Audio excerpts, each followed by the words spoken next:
Good morning guys. Study भाग में आपका स्वागत है।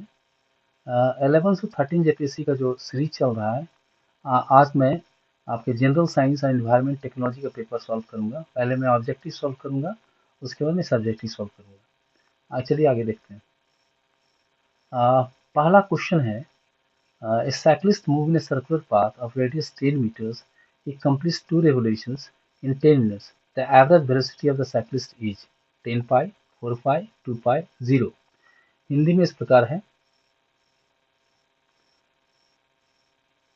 एक साइकिल चालक 10 मीटर त्रिज्या वाले वृत्ताकार पथ पर घूमता है और 10 मिनट में 2 चक्कर पूरा करता है। साइकिल चालक की औसत गति क्या होगी? 10 पाई, 4 पाई, 2 पाई, 0। इसका एक्सप्लेनेशन इस प्रकार है। हमें रेडियस 10 मीटर दिया गया है और नंबर ऑफ रिवोल्यूशंस 2 बार चक्कर लगाएगा यानी 2, और टाइम दिया गया 10 मिनट। उसको अगर कन्वर्ट हम करेंगे तो 600 सेकंड होगा। लेकिन डिस्प्लेसमेंट जो हमारा हो गया, विस्थापन हो गया 2 सेकंड के बाद 0 होता है, क्योंकि in two complete revolution, 2 complete revolutions में अब फिर हम स्टार्टिंग पॉइंट पे आते हैं, तो डिस्प्लेसमेंट हमारा 0 होगा। और एवरेज वेलोसिटी क्या होती है? टोटल डिस्प्लेसमेंट यानी टोटल विस्थापन बाय टोटल टाइम। तो अगर हम 0 बाय 600 सेकंड करेंगे तो हमारा 0 आएगा। तो इसका सही उत्तर ऑप्शन डी होगा।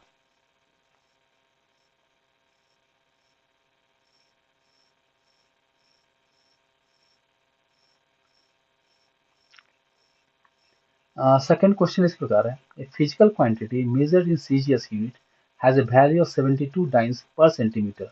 The value of quantity in SI unit is 720 Newton per meter, 72 Newton per meter, 0.72 Newton per meter, 0.072 Newton per meter। CGS मात्रक में मापने पर एक भौतिक राशि का मान 72 डाइन्स पर सेंटीमीटर पाया गया। एसआई मात्रक में राशि का मान है 720 न्यूटन पर मीटर, 72 न्यूटन पर मीटर, 0.72 न्यूटन पर मीटर, 0.072 न्यूटन पर मीटर। इसका एक्सप्लेनेशन इस प्रकार है। एक डाइन 10 इनवर्स 5 न्यूटन होता है, तो 72 डाइन्स कितने बराबर होगा? 72 इंटू 10 इनवर्स 5 न्यूटन। और सेंटीमीटर को हमको मीटर में भी कन्वर्ट करना है, तो 1 सेंटीमीटर इनवर्स होगा 100 मीटर इनवर्स। तो 72 डाइन सेंटीमीटर पर मीटर होगा 72 into 10 inverse 5 newton into 100 metre inverse. तो हमारा होगा 72 इंटू 10 इनवर्स 3 न्यूटन पर मीटर, और फाइनल आंसर होगा 0.072 न्यूटन पर मीटर, यानी ऑप्शन डी इसका सही उत्तर है। थर्ड क्वेश्चन इस प्रकार है, each of the unit of mass, length and time is doubled, then the unit of work will be 4 times, 3 times, doubled, same। इस द्रव्यमान, लंबाई एवं समय की इकाइयों में से प्रत्येक को दुगना कर दिया जाता है, तो कार्य की इकाई होगी 4 गुनी, 3 गुनी, दुगनी, समान। इसका एक्सप्लेनेशन इस प्रकार है। अ,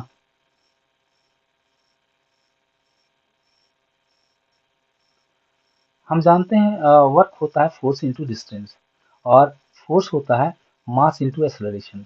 तो अगर अगर वर्क में हम फोर्स को एडिशन कर देंगे तो उसका फॉर्मूला हो जाएगा work into mass into acceleration into distance. और हमारा एक्सेलरेशन होता है लेंथ बाय टाइम स्क्वायर। तो अगर उसको कन्वर्ट करेंगे तो लेंथ टाइम इनवर्स टू, और डायमेंशनल फार्मूला होगा वर्क का M into L T inverse two into L. तो अगर फाइनल होगा M L square T inverse two, और इसको हम डबल करना है, यानी मास को दुगना करना है, 2m करना है, एल को 2l करना है, टी को 2t करना है। तो हमारा फाइनल आंसर होगा 2 into all unit of work, यानी आंसर होगा इसका डबल्ड। तो इसका हमारा आंसर होगा ऑप्शन सी, यानी दुगनी।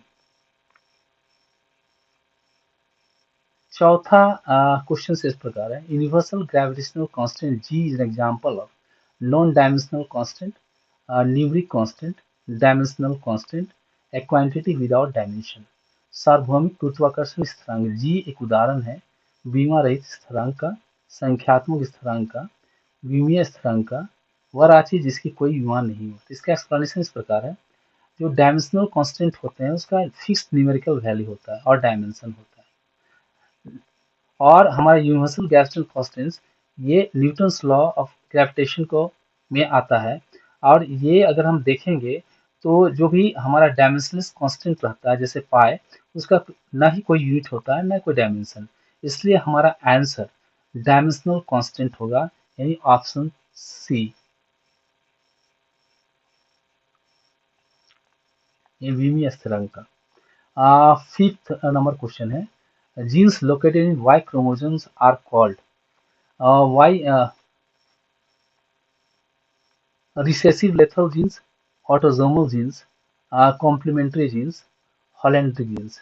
वाई गुणसूत्र पर उपस्थित जीन कहलाते हैं अप्रभावी घातक जीन, ऑटोजोमल जीन, पूरक जीन, हॉलैंड्रिक जीन। इसका एक्सप्लेनेशन इस प्रकार है, अ, ये जो जीन्स हैं ये father the genes are passed only from father to son, ये फादर से सन में पास करते हैं, क्योंकि मेल्स में वाई क्रोमोसोम्स होते हैं और ये हमारे ट्रेड्स को कंट्रोल करते हैं। वाई लिंक जीन्स जैसे हाइपरट्राइकोसिस, मतलब हमारे कान में बहुत ज़्यादा बाल होना। इसका सही उत्तर होगा हमारा हॉलैंड्रिक जीन्स, यानी ऑप्शन डी। क्वेश्चन नंबर 6 इस प्रकार है, mitochondria is the store house of ATP, glycogen, sucrose, all of these. कौन सी वस्तु माइटोकॉन्ड्रिया में भंडारित रहती है? एटीपी, ग्लाइकोजन, सुक्रोज, इनमें से सभी। तो इसका ऐसा ही एक्सप्लेनेशन है, क्योंकि माइटोकॉन्ड्रिया को पावर हाउस ऑफ सेल भी कहा जाता है और ये एटीपी प्रोड्यूस करते हैं जब हमारा सेलुलर रेस्पिरेशन होता है।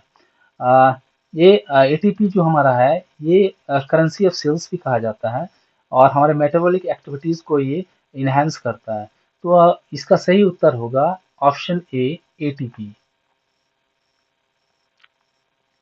Question number 7, pancreas secretes hormones, fill in the blanks है, glucagon and insulin, LH and progesterone, FSH and estrogen, and none of these. अग्नाशय कौन सा अंतस्राव हार्मोन साबित करता है? ग्लूकागोन एवं insulin, LH and progesterone, FSH and estrogen, इनमें से कोई नहीं। इसका एक्सप्लेनेशन इस प्रकार है, पैनक्रियाज में मेनली दो हार्मोन्स हमारा स्रावित होता है, इंसुलिन जो हमारे ब्लड शुगर लेवल को लो करता है और हमारे सेल्स को हेल्प करता है ग्लूकोज को एब्जॉर्ब करने में। दूसरा होता है ग्लूकागोन, ये हमारे ब्लड शुगर के लेवल को रेज करता है और हमारे जो स्टोर्ड ग्लाइकोजन है उनको ग्लूकोज में कन्वर्ट करता है। और ये हमारा दोनों जो हार्मोन्स है ये हमारा आइसोलेट ऑफ लैंगरहैंस से निकलता है, जहां हमारा बीटा सेल होता है जिससे इंसुलिन निकलती है और अल्फा सेल ग्लूकागोन निकलता है। तो इसका सही उत्तर ऑप्शन ए है, glucagon and insulin. Question number 8,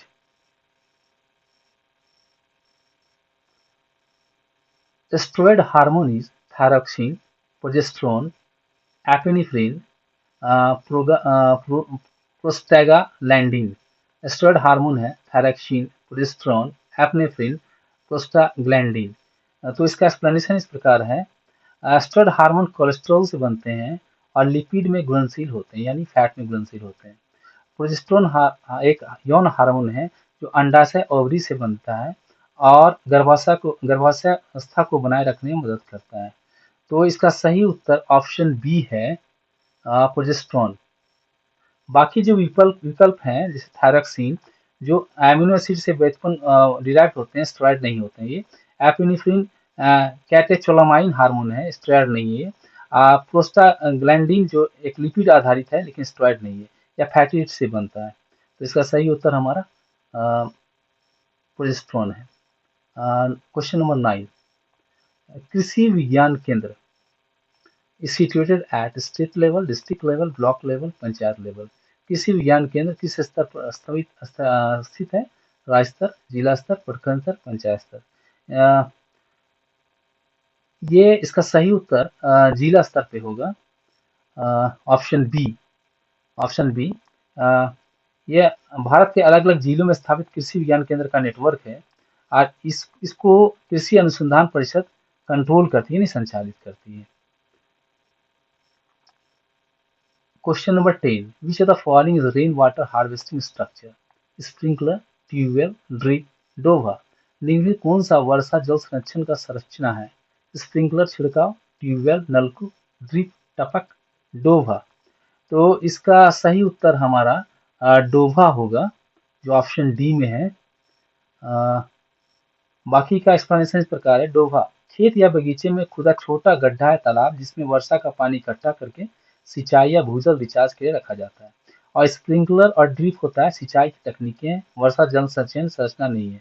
tubewell भूजल निकालने का साधन है, जल संचयन संरचना नहीं है। इसका सही उत्तर डोभा होगा। Question number 11, what is the use of neem tree? Timber, medicinal, fertilizer, all of these. नीम पेड़ का उपयोग क्या है? कास्ट, औषधि, खाद, इनमें से सही। इसका एक्सप्लेनेशन इस प्रकार है। नीम को टिम्बर के लिए भी यूज किया जाता है, जैसे नीम की लकड़ी मजबूत और दीमक रोधी होती है और फर्नीचर और निर्माण के और इसके निर्माण में उपयोग किया जाता है। ये इसका यूज मेडिसिनल औषधीय में रूप में होता है। नीम की पत्तियां, छाल और तेल का उपयोग दवाओं, कीटरोधी और त्वचा रोगों में इसका इलाज के लिए होता है। और थर्ड होता है, इसका खाद के रूप में यूज किया जाता है। नीम की खली खेत से खाद और कीट नियंत्रण के रूप में की होती है, इसलिए इसका उपयोग तीनों में होता है। तो इसका सही उत्तर ऑप्शन डी होगा।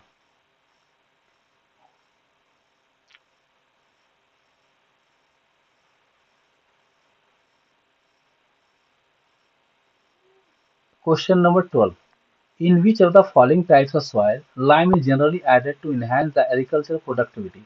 Acidic soil, saline soil, waterlogged soil, alkaline soil. अधिक कृषि उत्पादन के लिए आमतौर पर निम्न से किस तरह की मिट्टी में चूना डाला जाता है?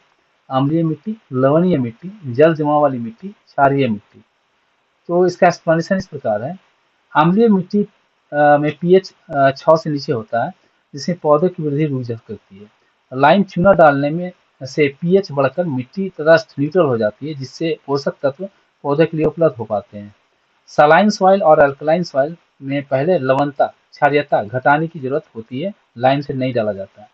और वाटरलॉक्ड सॉइल में जल निकासी सुधार की जरूरत होती है।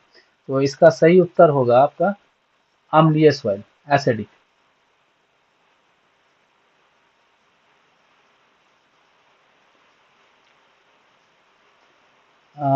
Question number 13.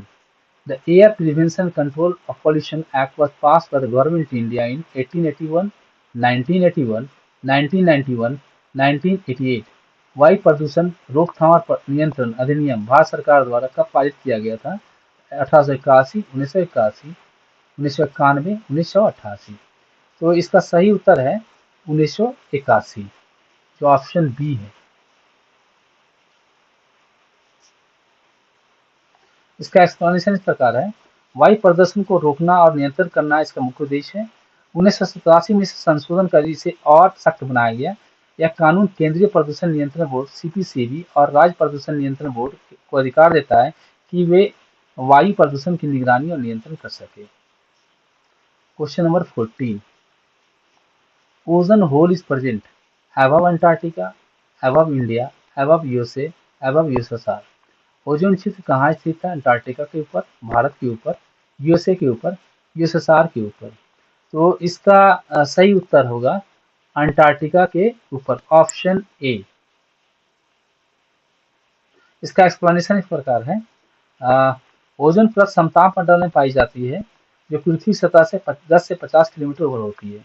ओजोन क्षेत्र का मतलब है ओजोन परत पर अत्यधिक पतला होना, विशेषकर अंटार्कटिका के ऊपर बसंत ऋतु में, सितंबर नवंबर में। मुख्य कारण सीएफसी, क्लोरोफ्लोरोकार्बन और अन्य ओजोन क्षयकारी गैस है। Question number 15, deforestation leads to soil erosion, global warming, soil protection, both A and B. वनों की कटाई कारण होता है मृदा क्षरण, भूमंडलीय उष्मीकरण, मृदा संरक्षण, ए एंड बी दोनों। तो इसका सही उत्तर डी होगा, बोथ ए एंड बी। इसका एक्सपेंशन इस प्रकार है। सॉइल इरोजन मिट्टी का कटाव, पेड़ों की जड़ों से मिट्टी बंधी रहती है, वनों की कटाई से मिट्टी ढीली होकर बारिश और हवा से बह जाती है। ग्लोबल वार्मिंग, वैश्विक उष्मीकरण, पेड़ कार्बन डाइऑक्साइड अवशोषित करते हैं, वनों की कटाई से CO2 का स्तर बढ़ता है जिससे तापमान बढ़ता है। इसलिए इसका answer both A and B होगा। Question number 16, energy first enter in an ecosystem through autotrophs, herbivorous, carnivorous, parasites. सर्वप्रथम पारिस्थितिकी तंत्र में ऊर्जा का प्रवेश होता है स्वपोषी से, शाकाहारी से, मांसाहारी से, परजीवी से। तो इसका सही उत्तर होगा ऑप्शन ए, ऑटोट्रॉफ्स। इसका एक्सप्लेनेशन इस प्रकार है। ऊर्जा सबसे पहले शुरू से इकोसिस्टम में आती है। इसे ऑटोट्रॉफ जैसे हरे पौधे, शैवाल, कुछ बैक्टीरिया प्रकाश संश्लेषण द्वारा रासायनिक ऊर्जा ग्लूकोज में बदलते हैं। इसके बाद यह ऊर्जा हार्बीवोरस में, फिर कार्निवोरस में, फिर पैरासाइट तक जाती है। इसलिए इसका सही उत्तर ऑटोट्रॉफ्स होगा। Question number 17, tuberculosis caused by salmonella, diplococcus, Mycobacterium, streptomycin. Tuberculosis होता है सैल्मोनेला से, डिप्लोकोकस से, माइकोबैक्टीरियम से और स्ट्रेप्टोमाइसिन से। तो इसका सही उत्तर होगा माइकोबैक्टीरियम। माइकोबैक्टीरियम ट्यूबरकुलोसिस ही होता है, इसका नाम बैक्टीरिया है। इसका एक्सप्लेनेशन इस प्रकार है। एक संक्रामक रोग है जो हवा के माध्यम से फैलता है, खांसी, छींक से निकली बूंदों द्वारा।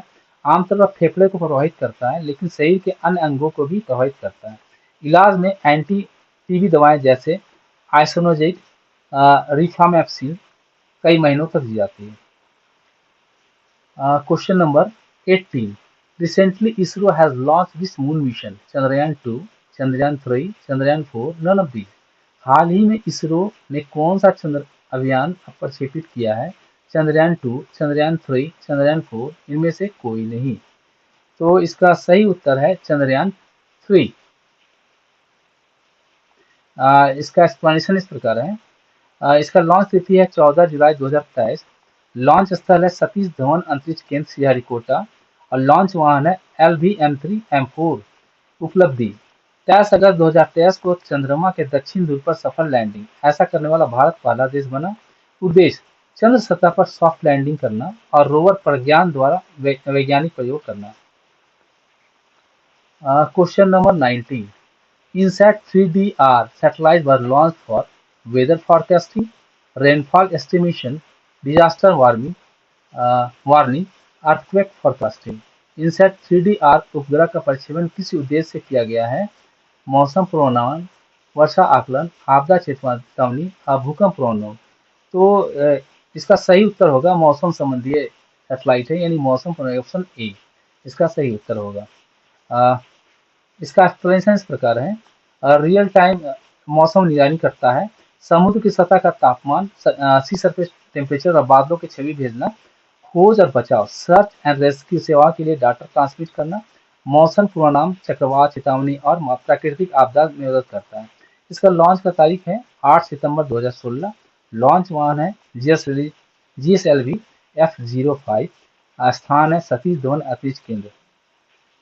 Question number 20, AIDS is caused by RNA virus, DNA virus, plasmodium mosquito. AIDS किसके द्वारा होता है? RNA वायरस द्वारा, DNA वायरस, प्लाज्मोडियम मच्छर। तो इसका सही उत्तर होगा RNA वायरस, ऑप्शन ए। इसका एक्सप्लेनेशन इस प्रकार है। एड्स के कारण HIV ह्यूमन इम्यूनोडेफिशिएंसी वायरस है, जो एक RNA वायरस है। यह शरीर की रोग प्रतिरोधक प्रणाली को कमजोर करता है। DNA वायरस जो होती है, जैसे हार्पिस वायरस, हेपेटाइटिस वायरस, ये DNA वायरस होती है। प्लाज्मोडियम मलेरिया कारण होता है, मॉस्किटो मलेरिया डेंगू कारण होता है। तो ये एक्सप्लेनेशंस, ये वीडियोस कैसा लगा आपको? आगे भी ऐसा वीडियोस आता रहेगा और आगे भी जो डिस्क्रिप्टिव क्वेश्चन उसका भी सॉल्यूशन, मॉडल आंसर आता रहेगा। अपने क्वेरीज और कमेंट जरूर दें। बारिश के कारण कुछ हो सकता है आवाज़ में प्रॉब्लम हो, इसके लिए खेद है। धन्यवाद।